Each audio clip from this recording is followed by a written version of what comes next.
Well, in hindsight, I'm quite philosophical about it. It's something I call imaginative play.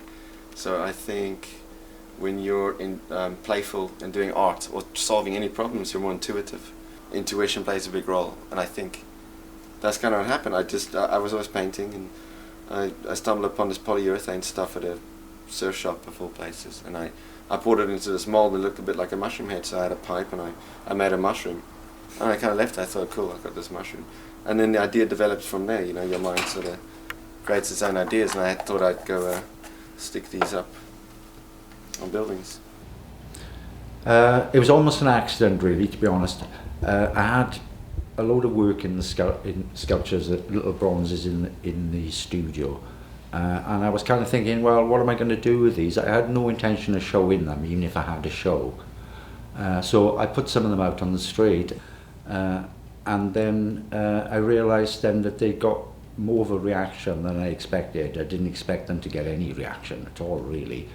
And then I realised, well, actually, it's a good platform to say something about the environmental message. I started painting graffiti in 1986. We were in a discount car shop, went and bought some paint, 50p a can, horrible metallic drippy paint, and we just did big kind of really primitive straight letter handwriting tags that we kind of, and a few of us made up our kind of names from, we just started like being creative with it, and some people just made up their own names. It was really funny because, in London, you see that so much inspiration when it comes to street art. Especially East part of London. There's so many things, and I always loved it, but somehow I always never thought that I could put it there. And I thought, like, well, maybe I could try to put them up there, to people and see what happens.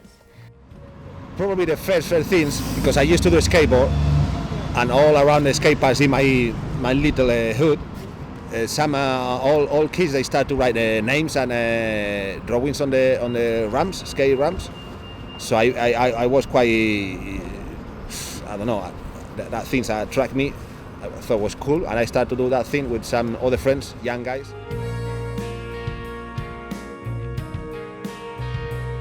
There's a very big difference and sometimes conflict within the original mainstream graffiti scene, which is extremely underground and has very strong codes of practice. Street art, I think to my mind, it's a very healthy new element.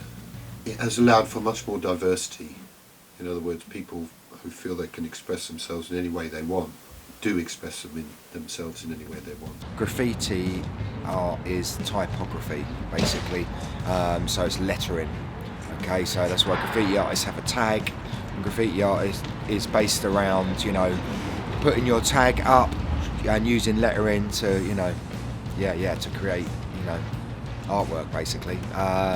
Street art was originally more kind of illustration, images, different, kind of characters, stuff like that. Both street and graffiti artists have their foundation in illegal artwork put on the streets. Some have gone on to have successful studio careers, but the foundation of it all is inherently illegal. That being said, the difference of how graffiti and street artists are treated by the police can be very striking. Yeah, I've been caught 3 times. And the 3rd time, the guy was like, "You're the mushroom man." And he was like, "Between the two of us, I won't write you up." So I think I get off a bit better than the graph guys. The first time they were really kind of aggressive and upset about the fact I was painting. I was actually just painting a board from scaffoldings. Eventually I got away with it, and they just warned me not to do it ever again. You get arrested, you usually get handcuffed, so they want to know what you're doing. They search you, they find something, they find paint in your fingers, they arrest you, take you to the police station, get processed. Friends of mine, have read law books inside out to know their rights and what they can and can't be told to do on the streets by the police, and whether they have to give their name up, whatever. In this country, it's a big risk. You can do it, but you being caught, you probably gonna go court, and you can go jail for a year, for 2 years. I know people they've been on jail for graffiti. They record everything you does illegally. So when they catch you, they're gonna show you all the stuff you done, and you're gonna pay for all of them. So you're gonna pay for thousands and thousands of things. Mr. Sens sits at an interesting place in the divide between graffiti and street art. He is a graffiti artist, but his work also incorporates many elements of street art, and a good number of people don't know what to call him. This position of his allows him to look at some of the issues currently surrounding street and graffiti art, and some of the clashes of culture that take place. One of the main issues, I think, is because street art is quite a new kind of culture, that a lot of the old school graffiti artists kind of resent the fact that young people haven't put in the kind of years kind of practicing and learning their craft and skill, and they're just coming straight out of, say, art college, putting a stencil on the wall and expecting recognition. You know, graffiti art has got a lot of it's got a kind of code of conduct, as it were. You know, because it's an old culture, so there's respect, basically, like about going over people's work and about being original. Street artists don't really understand our system and etiquette and codes of about how you go over people, and how people have gone out to either take that spot and they've really overcome a lot of odds to paint at night and run the risks, you know, and acquire those materials. You know, it might have taken 3 nights to do one spot, and someone just comes and goes over it. It's really offensive. And people, you know, because street art's a newer thing, they're kind of coming into our territory or onto our walls, and people don't really understand this. It's clear that a misunderstanding is taking place somewhere. Many of the street artists see the wall as a constantly evolving canvas, something that changes from day to day, whereas many graffiti artists see it as a place of permanence, somewhere to put up work and keep it up for a while.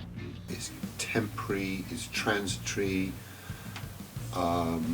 nothing's meant to last, it's there for a while and then it's gone, and that helps the process of moving the whole scene on. I used to take it very personally at first, but then I realized, of course, it's the process of the street, and you don't own the street, you don't own the wall or the piece of wood that you've been painting on, so it's kind of normal that it will happen. If you go over people's plots, if you climbed up on a rooftop, you know, if you start going over them, then it's war. You've got war, you've got beef. I'd say we're nice guys, but there are other writers out there that just do graffiti for fun, but they're much more hardcore criminals, and they'll have a bit of fun just beating someone up and terrorising them. You know, it's just a laugh to them. Probably the best example of this took place a few years ago. Back in the 80s, King Robbo was one of the best graffiti artists around, and one of his spots was under the Canal Bridge in Camden.